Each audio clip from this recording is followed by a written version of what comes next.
আজকে আল্লাহ এত রাগান্বিত হয়েছে, আগে কখনো আল্লাহ এত রাগান্বিত হয় নাই, ভবিষ্যতে আল্লাহ কখনো এত রাগান্বিত হবে না। আমি পারবো না, এক কাজ করো, তোমরা নূহ আলাইহিস সালামের কাছে যাও। কোন নবী? লোকেরা এবার পাগলের মতো দৌড়াতে দৌড়াতে আল্লাহর নবী নূহ আলাইহিস সালামের কাছে যেয়ে বলবে, ইয়া নবী আল্লাহ নূহ, আনতা আউয়ালুর রুসুলি ফিল আরদ, আপনি জমিনে প্রথম রাসূল। আদম আলাইহিস সালাম নবী ছিলেন, রাসূল ছিলেন না। এই দুনিয়ার বুকে প্রথম রাসূল ছিলেন আল্লাহর নবী নূহ আলাইহিস সালাম। সবাই বলবে, ও নবী আল্লাহ নূহ, রাসূল আল্লাহ নূহ, আল্লাহ আপনাকে আবদান শাকুরা, শুকরগুজার বান্দা বলে কোরআনে বলেছে। কোরআনে নূহ আলাইহিস সালামের নামেও সূরা আছে না নাই? আপনি আল্লাহর প্রিয় বান্দা, প্রিয় রাসূল।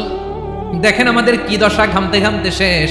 জমিনটা তামার জমিন, সূর্যটা মাথার কাছে, কি করবো আর পারি না, ঘামতে ঘামতে আর কত ঘামবো, কত দাঁড়িয়ে থাকবো।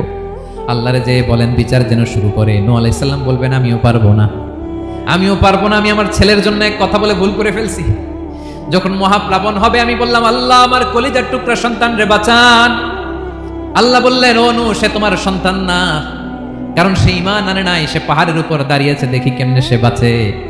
ওই যে আমি একটা না বুঝে আবদার করেছি, আল্লাহ আমার উপর রেগে গিয়েছিলেন। আজকে আল্লাহ ওই ব্যাপারে যদি আমারে প্রশ্ন করে, আমার কোনো জবাব নাই, আমি পারবো না, মাফ করো।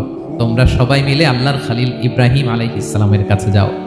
লোকগুলো পাগলের মতো খুঁজতে আরম্ভ করবে, অযুত লক্ষ নিযুত কোটি মানুষের ভিড়ে আল্লাহর খালিল ইব্রাহিমকে যেয়ে বলবে, ইয়া খালিলুল্লাহ, ও আল্লাহর খালিল, আল্লাহ আপনাকে বড্ড ভালোবেসেছেন, আপনি কাবা বানিয়েছেন, আল্লাহ আপনাকে বড্ড পছন্দ করেন। দেখেন আমাদের কি অবস্থা, আপনি যে আল্লাহর কাছে সুপারিশ করেন যেন আল্লাহ আজকে বিচার শুরু করে।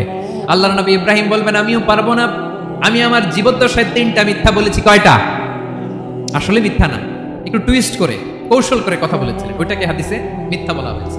আমি জীবনে 3টা মিথ্যা বলেছি, জীবন বাঁচানোর তাগিদে কৌশল করে 3টা কথা বলেছি। আজকের এই কঠিন ময়দানে আল্লাহ যদি ওই 3টা কথার ব্যাপারে জিজ্ঞেস করে, লজ্জায় আমি মাথা দেখাতে পারবো না, আমিও পারবো না, আমিও পারবো না। আজকে আল্লাহ এত রেগে আছে, আগে কখনো এত রাগে নাই, পরেও রাখবে না। তোমরা সবাই মিলে বনি ইসরাইলের নবী মুসা আলাইহিস সালামের কাছে যাও।